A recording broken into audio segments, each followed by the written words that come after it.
Hi, comic book fans. Welcome to a SuddenlyComics.com video. It's something a bit different. This is, I'm going to show you some Golden Age comics. I do not generally collect Golden Age, but there appeared a seller on UK Whatnot who was selling Golden Age stuff. And I couldn't resist because on UK Whatnot, if you put anything up that's not modern age, if you put Bronze Age and Silver Age up, it's like tumbleweed going down the street.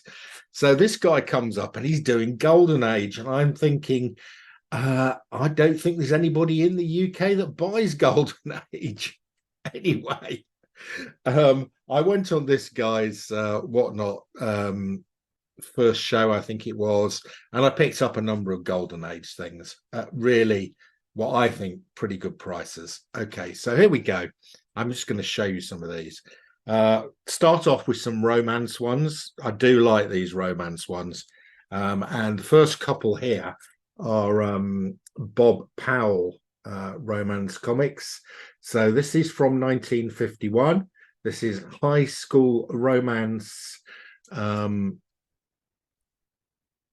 High school romance. What number is it? I don't know. High school romance. Harvey Publications, True Love Stories. Anyway, there we go. I don't know what number it is. It does say many boys asked her for dates, but only because they thought she was anybody's girl. I have to say these two in a sort of what looks like a ski lodge do not look like people who go to a high school. But anyway, great cover, Bob Powell artwork. And I think it's cost me a fiver. Right. Next up again, it is Bob Powell again. You'll see the similarity of the artwork. Yeah, very similar. This is First Romance. Number 14, I do know the number of this one. This is from Harvey Comics in 1952. And again, we have got Bob Powell artwork. Love this sort of Golden Age romance stuff. Really nice. And again, I think it was a fiver. Crazy. Next up, and I do like this one. This is not Bob Powell. This is Girls Love Stories, number 26. From 1953. And it says, we're twin sisters alike in every way, except one of us is lucky in love. There you go. Don't be too sure. I think he looks like a bit of a bounder. Right. Okay. So those are the romance ones. Here we go. This is beautiful. And these are not expensive. This is Carl Anderson's Henry. Issue 11 from 1950 in really nice condition. Look at this comic here from 1950. Absolutely fantastic condition. That's a beauty. Next up, we have got Happy Comics number 12. Happy Comics number 12 from 1946. Yeah, 1946.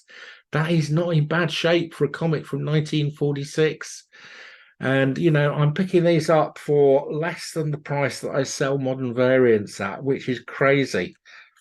Okay, next up, True Sports Picture Stories, Volume 3, number 9. And we have got, what have we got here? Horse racing, story of Eddie Arcaro, America's top jockey. Three Spence brothers become world champions in swimming. In boxing, we have got Will Reuben Shank become the next middleweight champion. And finally, boats, how to select and sail them. And there's one of those stamps on it.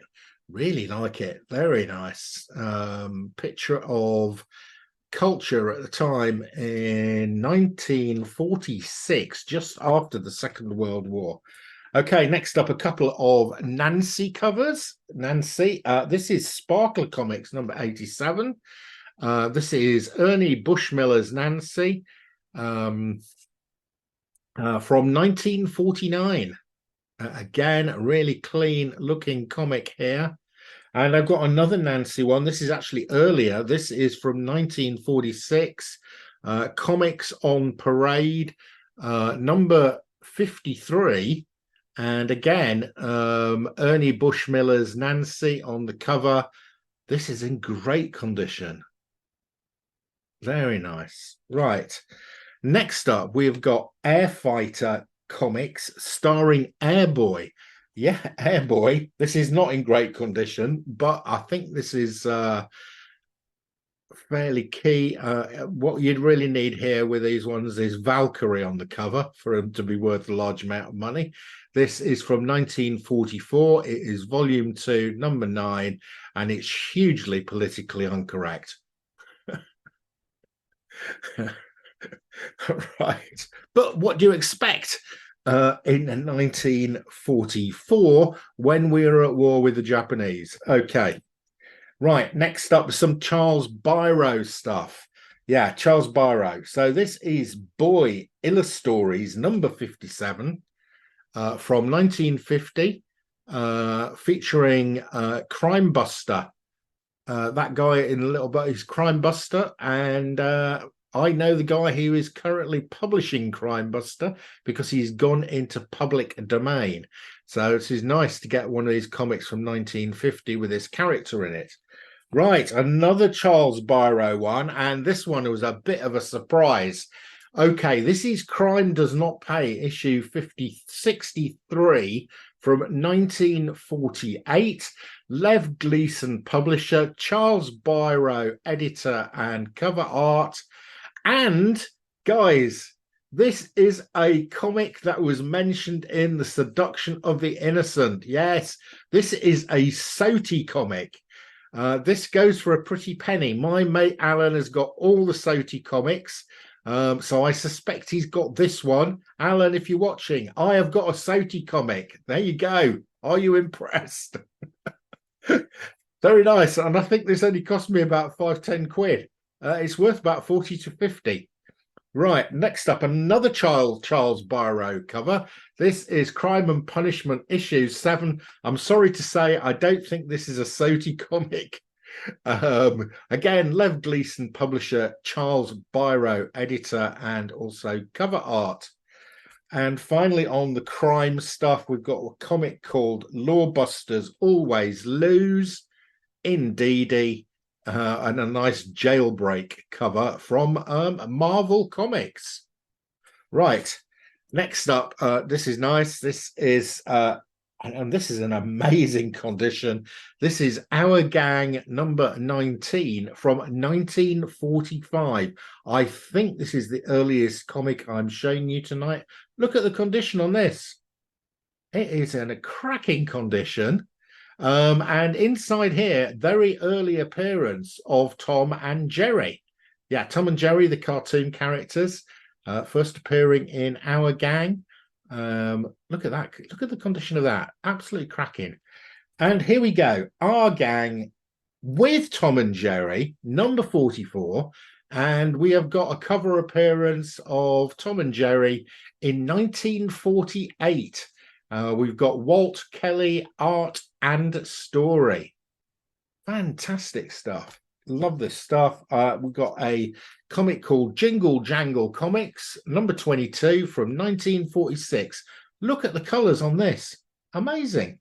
1946, guys. That looks like it could have been printed yesterday. Right, this next one is in awful condition, but it's complete.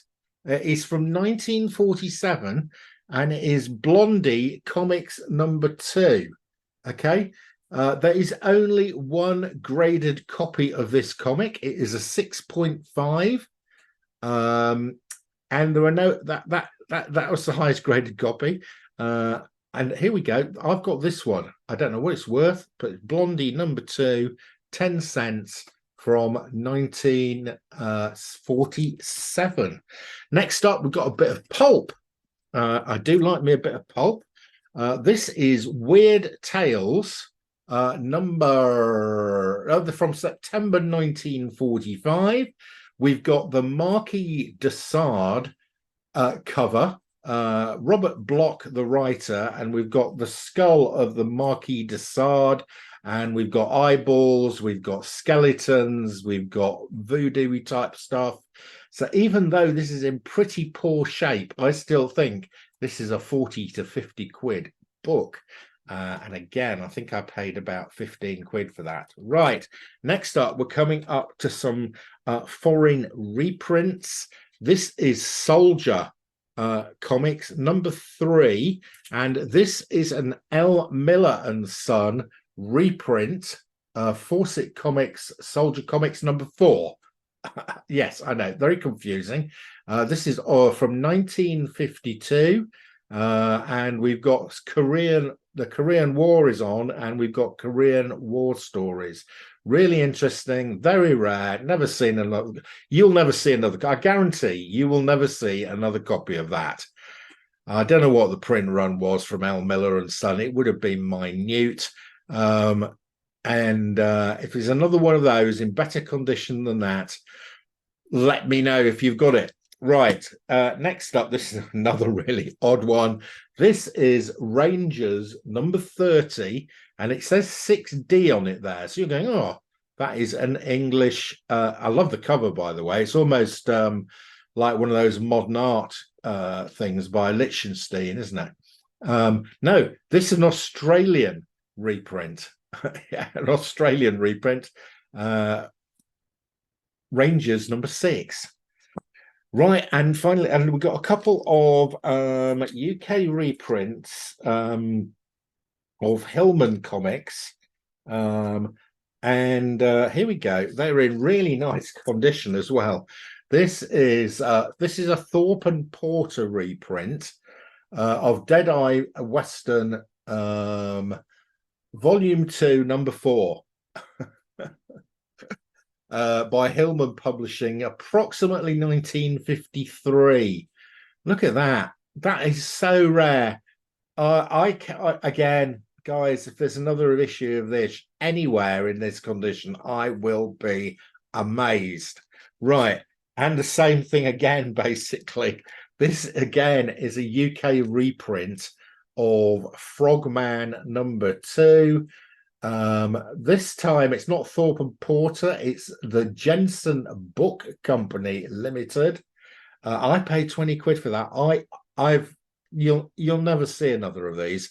I've never even heard of the Jensen Book Company Limited. Look at that cover, Frogman #2. Right, that is it. I have really enjoyed those Golden Age stuff. I'm going to be hooked now. I am going to start buying some Golden Age stuff because I do love the covers. I love the rarity. You know, there are not millions of these around. It's not manufactured rarity. These are genuinely very rare comics. Anybody find me another copy of Frogman #2 printed by Jensen Book Company in 1952? In this sort of condition, you're joking. There won't be one. That is unique. Right, there you go. That's your lot. See ya again soon.